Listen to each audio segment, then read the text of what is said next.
Voy a leer un fragmento de Las nueces, el lautillo y el abejaruco, que es un relato dentro de Viejas Historias de Castilla la Vieja y que yo creo que representa esa parte más bonita de Miguel Delibes, que es ese gusto por lo pequeño, por lo rural y sobre todo por los pájaros, que él adoraba y yo creo que describe como nadie.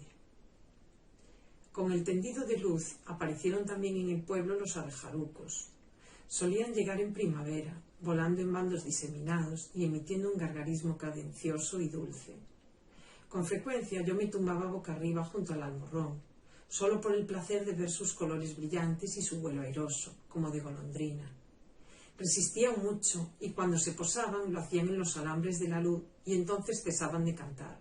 Pero, a cambio, el color castaño de su dorso, el verde iridiscente de su cola y el amarillo chillón de la pechuga fosforecían bajo el sol con una fuerza que cegaba. Don Justo, del Espíritu Santo, el cura párroco, solía decir desde el púlpito que los abejarucos eran hermosos como los arcángeles, o que los arcángeles eran hermosos como los abejarucos. Según le viniera a pelo una cosa o la otra, lo que no quita para que el Antonio, por distraer la inercia de la veda, abatiese uno un día con la carabina de 10 milímetros.